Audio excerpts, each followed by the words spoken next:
Sveiki! Sveiki! Čia vėl mes, Eglė Kotryna. ir Blumenaitis. Šiandien mes turime naują klausimą. Kaip išlaikyti pastovumą kūryboje? Taip. Pradėkime nuo dar vieno klausimo. Kodėl reikalingas pastovumas kūryboje? Taip, pastovumas. Manau, kad tam, kad sukurtume kažką išliekamo, kažką, kas galbūt augtų ir nebūtų toks vienkartinė kūrybos išraiška, nežinau, ar veiksnis toks. veiksnis. Taip, būtent. Pastovumas duoda discipliną ir disciplina mums leidžia įgyti tokią kaip savąją rutiną, ar ne, susikurti. Ir tada tame mes galime veikti, galime kurti. Ir jeigu, pavyzdžiui, kažkoks projektas ar mūsų misija yra labai didelė, ar ne, ir mes neišeis to padaryti per 2 savaitės, ar ne, kur tu gali kažkaip ištempti ten.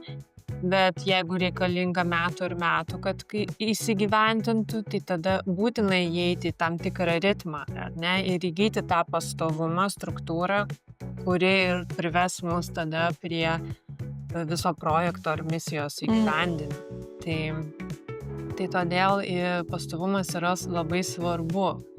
Pastovumas nereiškia, kad tai yra kažkas irgi labai nuobodaus, ar ne, nes tu gali daryti, labai būti ir spontaniškas ir tame procese, ar ne, bet susidėlioti viską taip, kad tu konkrečiai žinai, ką tu darai tam tikrais laikais, kad prieitum prie savo tikslo. Tai yra viena iš kertinių tikslų pasiekimų dalių. Ir klausimas buvo, kaip tą pastovumą susikurti, ar ne? Tai mes jau šiek tiek kalbėjome apie tai, kad tai yra tiesiog tokios savotiškos struktūros ir disciplinos susikūrimas, kuris tau leistų turėti aiškumą, ką tu kiekvieną kartą prisėdęs prie projekto darysi, ar ne? Tai jeigu aš pirmadieniais ir antradieniais, sakykime, aš nusibrėžiu, kad darau A ir B, tai aš žinau, kad aš tada darysiu A ir B kiekvieną pirmadienį ir antradienį.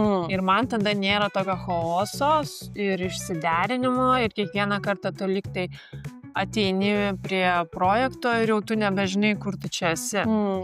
Tai vat, tas yra labai svarbu susidėlioti, susiorganizuoti, nes tai išlaisvina energiją.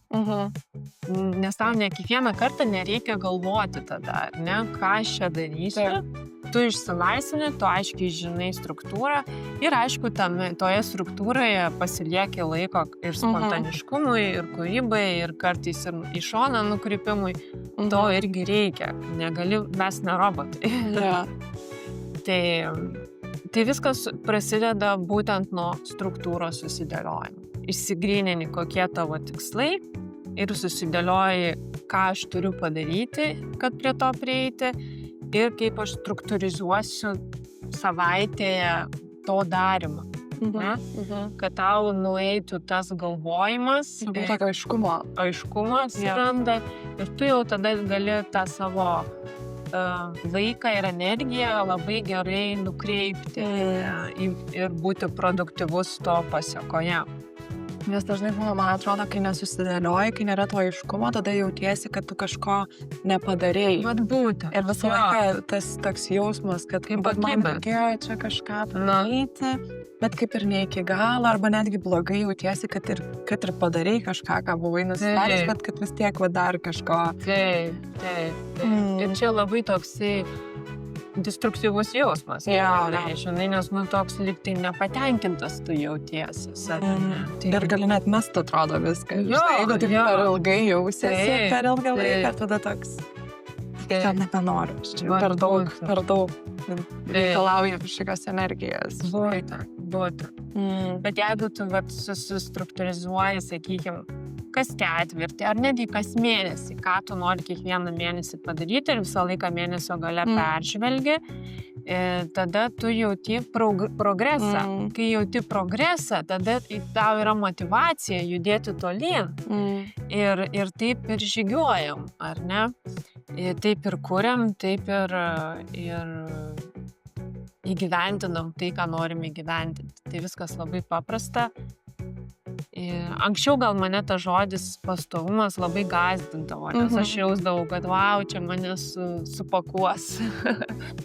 Bet kaip išmoksti, kad tai ne apie supakavimą, o tiesiog sustruktūrizavimą, kad tu būtum produktyvesnis, tai tu supranti viso to gali. Nes tu gali ir planuotis ir ne tik savo kažkokią kūrybinę ar darbo laiką, bet tuo pačiu ir savo, kaip tu ilsiesi. Taip, būtent. Tai tada telpa tame ir nejauti, kad tai tik tai atima iš tavęs energiją, bet tuo pačiu ir kuria kažkokią. Taip, būtent. Nes labai svarbu būtent, labai svarbu turėti to laiko ir visam kitam, ar ne? Nes jeigu ne, tai mes prieisim prie išsekimo to burnouto vadinamo, ar ne? Yra svarbu laikyti tą sveiką ritmą, kuris neperdegs, kaip sakant, mes čia dalinai esam kaip ir maratone ilgam, o ne sprintuose. Tai reikia atrasti tą ritmą, tą struktūrą, kuri ir tau tinka, ir produktyvi kartu, ir žodžiu, ir duoda laiko visam kitam, kas tau yra svarbu gyvenime. Tada mes tokie pilnavertiškai kūrėme ir save, ir aplinką, ir panašiai. Tai kas jums padeda išlaikyti pastovumą? Ir ar pavyksta, parašykite komentaruose. Ir ačiū, kad klausėte ir iki kitų kartų. Iki.